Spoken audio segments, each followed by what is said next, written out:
അദ്ദേഹം രണ്ട് കാര്യങ്ങളാണ് പറഞ്ഞത്. ഒന്ന്, കലാരൂപങ്ങൾ ഈ യാത്രക്കാർക്ക് ആസ്വദിക്കാൻ കഴിയുന്നതോടൊപ്പം തന്നെ ഈ പാതിരാമണൽ പോലെയുള്ള ഒരു പ്രദേശത്ത്, ഇവിടെ ജൈവ വൈവിധ്യങ്ങളുടെ ഒരു പ്രദേശം കൂടിയാണ്, പ്രകൃതിയോട് ചേർന്ന് നിൽക്കുന്ന തരത്തിൽ മാത്രമാണ് ഇവിടുത്തെ കോർപ്പറേഷനുമായി സംസാരിച്ചുകൊണ്ട് അതിനുള്ള ഒരു തുക നമുക്ക് പെട്ടെന്ന് ലഭിക്കാനുള്ള സാഹചര്യം. അതുപോലെ തന്നെ അഹോരാത്രം അവരുടെ ഒരു ഞാൻ പറഞ്ഞതുപോലെ പി പ്രസാദ് സാറ് ഇത് വലിയ പ്രശ്നങ്ങൾ ഉണ്ടാവും, അത് ചെറുതുമായി സൗകര്യം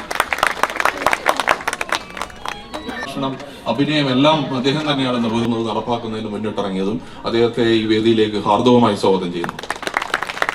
അരുൺ മോഹൻ മുഴുവൻ സമയവും ഞങ്ങളുടെ കൂടെ ഉണ്ടായിരുന്നു. ഇന്നലെ രാത്രി കേരളത്തിൽ വേമ്പനാട് കായലിനുള്ള സ്ഥാനമെന്ത്, ലോകത്ത് വേമ്പനാട് കായലിനുള്ള സ്ഥാനമെന്ത് എന്ന് ഞാൻ പറയാതെ നിങ്ങൾക്കെല്ലാവർക്കും അറിയാം.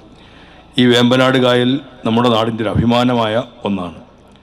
നമ്മുടെ കേരളത്തിൻ്റെ അഭിമാനത്തെ, കേരളത്തിൻ്റെ പ്രത്യേകതയെ ലോകത്തിന് മുമ്പിൽ ഉയർത്തിക്കാണിക്കുന്ന വേമ്പനാട് കായലിൻ്റെ ഹൃദയഭാഗത്താണ് പ്രകൃതിയുടെ നിശബ്ദതയും പക്ഷികളുടെ സംഗീതവുമെല്ലാം ചേർന്നിരിക്കുന്ന ഈ പാതിരാമണൽ സ്ഥിതി ചെയ്യുന്നത്. പാതിരാമണൽ ഇന്നൊരു പുതിയ അധ്യായത്തിലേക്ക് ചുവടുവെക്കുന്നു എന്നുള്ളതാണ് സന്തോഷകരമായ കാര്യമെന്ന് ഞാൻ പറഞ്ഞത്. പാതിരാമണലിൽ എന്തെങ്കിലും ചെയ്യാൻ പറ്റുമോ എന്നത് എല്ലാവർക്കും വലിയ ഭയം ജനിപ്പിക്കുന്ന ഒന്നായിരുന്നു. തടസ്സങ്ങൾ മാത്രം ഉയർന്നു വരുന്ന ഒന്നായിരുന്നു. ഒരു ജനപ്രതിനിധി എന്നുള്ള തരത്തിൽ ഇവിടെ എത്തുമ്പോഴും പാതിരാമണലിന് വേണ്ടി പല കാര്യങ്ങളും ആലോചിക്കുമ്പോഴെല്ലാം തടസ്സങ്ങൾ മാത്രമായിരുന്നു.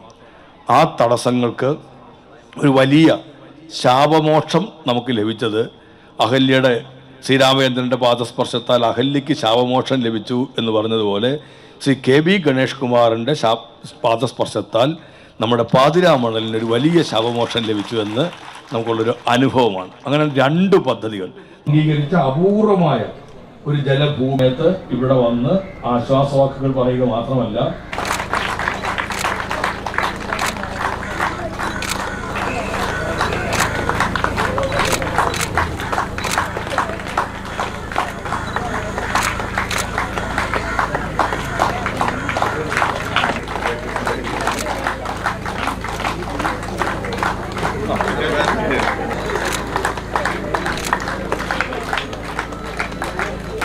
പ്രകൃതിയോട് ഇണങ്ങിച്ചേരുന്ന ഒരു സംവിധാനം വേണം എന്ന് തീരുമാനിക്കാൻ കാര്യം നിങ്ങളുടെ MLA മന്ത്രിയുമായ ശ്രീ പി പ്രസാദ് ഭയങ്കര പരിസ്ഥിതിവാദിയാണ്. അപ്പോൾ അവിടെ വന്ന് ഇച്ചിരി പ്ലാസ്റ്റിക്കും ഒക്കെ ആയിട്ട് ഞാൻ വന്നാൽ ചേട്ടാ എന്തിനായിട്ടാ അങ്ങനെ ചെയ്തെന്ന് എന്നോട് ചോദിച്ചത്. അതുകൊണ്ട് ഇവിടെ വന്നപ്പോഴേ ഞാൻ പറഞ്ഞു ഈ വള്ളിയൊക്കെ ഇവിടുന്ന് പറിച്ചതാണേ എന്ന് പറഞ്ഞു. കാരണം അത്രത്തോളം പരിസ്ഥിതിയെ സ്നേഹിക്കുന്ന ഒരാളാണ് നമ്മുടെ MLA. അപ്പോൾ അദ്ദേഹം പറഞ്ഞതുപോലെ ഒരു ശാപമോക്ഷം അഹല്യയ്ക്ക് കിട്ടിയതുപോലെ ഇവിടെ കിട്ടി. നമ്മൾ ശരിക്കും പറഞ്ഞാൽ ഇതിൻ്റെ ഒരു സാധ്യത എന്താണെന്ന് മനസ്സിലാക്കേണ്ടത്, ഇത് പരിശോധിക്കാനായി ഞാൻ ആദ്യം വന്ന ദിവസം മുൻ പഞ്ചായത്ത് പ്രസിഡൻ്റായിരുന്നു അന്ന് ഉണ്ടായിരുന്നത് സ്വപ്ന, അവരെല്ലാവരും ഉണ്ടായിരുന്നു, പഞ്ചായത്ത് മെമ്പർമാരെല്ലായിരുന്നു. ഞങ്ങളിവിടെ ഒന്ന് ഊഞ്ഞാലൊക്കെ ആടി, എൻ്റെ ഭാര്യ ഉണ്ടായിരുന്നു, ഞങ്ങൾ തൊപ്പിയൊക്കെ വെച്ച് ഇവിടെ വന്ന് കറങ്ങിയിട്ട് പോകുമ്പോൾ ആ വാർത്ത കേരളത്തിലെ ഏറ്റവും വലിയൊരു വാർത്തയായി മാറി. കാരണം ഇത് ഒരു ചരിത്ര സംഭവമായി മാറും എന്നുള്ളതിൻ്റെ അടയാളമാണ്. ഒരു വളരെ ദീർഘവീക്ഷണത്തോടെയാണ് ഞാൻ ഇത്തരത്തിലൊരു പദ്ധതി ആവിഷ്കരിച്ചത്. ഇന്ന് നമ്മുടെ നാട്ടിലെ ജനങ്ങൾ വിദേശ ടൂറിസ്റ്റുകളല്ല വരുന്നത്, നമ്മുടെ നാട്ടിലെ ജനങ്ങൾ തന്നെയാണ് ടൂറിസത്തിൽ വരുന്നത്. നമ്മൾ വീട്ടിൽ നിന്ന് ഇറങ്ങി കുഞ്ഞുങ്ങളും ഭാര്യയും ഭർത്താവും അമ്മയും എല്ലാവരും ബന്ധുക്കളെല്ലാം കൂടി ചേർന്ന് ഒരു വണ്ടിയിൽ നമ്മൾ വന്ന് കേരളത്തിലെ നല്ല നല്ല മനോഹരമായ സ്ഥലങ്ങൾ കാണുക എന്നുള്ളതാണ്.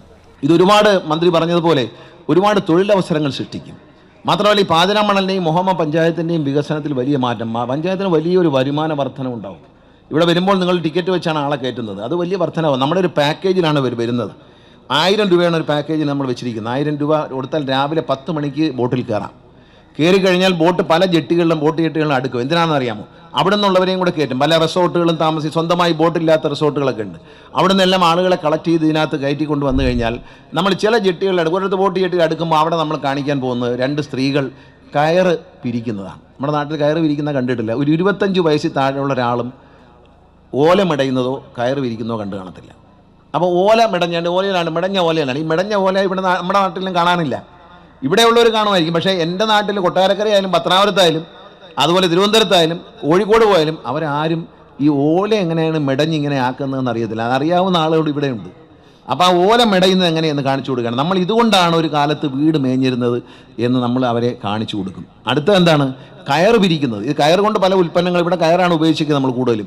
ഈ കയർ എങ്ങനെയാണ് പിരിച്ചെടുക്കുന്നത്? ചാടൽ വെച്ച് ഇങ്ങനെ കറക്കി സ്ത്രീകൾ ഇങ്ങനെ ആ കയറുമായിട്ട് വന്ന ഈ സാധനം ആ യാത്രക്കാർ അത് കഴിഞ്ഞ് ഇവിടെ വന്നു കഴിഞ്ഞാൽ ഇവിടെ ഒരു കലാരൂപമല്ല. ഇപ്പം നമ്മൾ പറയും കഥകളി ഇരിക്കുന്നത് ഒരു മിക്സാണ്. 1 മണിക്കൂർ നീണ്ടു നിൽക്കുന്ന പരിപാടിയിൽ കുറച്ച് നടക്കുന്നു. അവിടെ തമിഴ്നാട്ടിൽ നിന്ന് ആൾ വന്നിട്ട് വില്ലടിച്ചാൻ പാട്ട് പാടുക. ഇനിമേൽ അവരെടുത്തിരിക്കുന്നത് യക്ഷഗാനം എന്ന് പറയുന്ന ക്ഷേത്രങ്ങളുള്ള രാജ്യമാണ്, മുസ്ലിം രാജ്യമാണ്. പക്ഷേ ഇസ്ലാം ഭരണമാണെങ്കിലും ഇസ്ലാമിക ഭരണമാണെങ്കിലും ഏറ്റവും കൂടുതൽ ഇന്ന് കേരളത്തിലെ ജനങ്ങൾക്ക് ഏറ്റവും ഇഷ്ടം AC ബസ്സിൽ യാത്രകൾ പോകാൻ സന്നദ്ധരാകും. ഇപ്പോഴും പൈസ ഉണ്ടായിരുന്നെങ്കിൽ ഞാൻ AC വണ്ടി വാങ്ങിച്ചിട്ടേനെ ആണ് വാങ്ങാൻ പോകുന്നത്. കേരളത്തിൻ്റെ എല്ലാ പ്രദേശങ്ങളിലും അപ്പം ഞാൻ നാളെ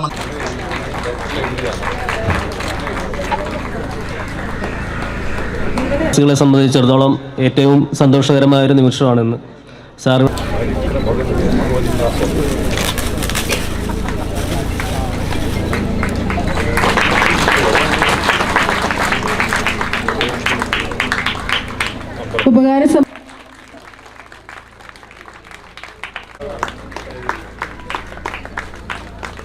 to the expectations of the minister and the panchayat and the people of this island. All the best to this island. പഞ്ചായത്തിനെ ക്ഷണിച്ചോളൂ.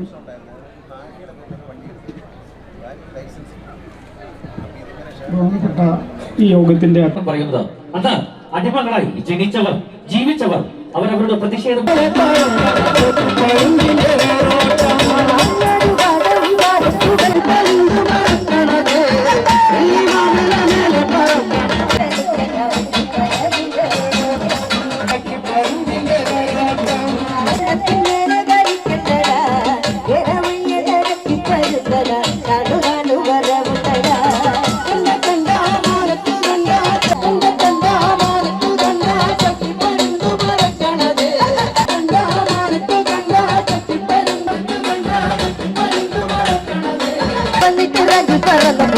Para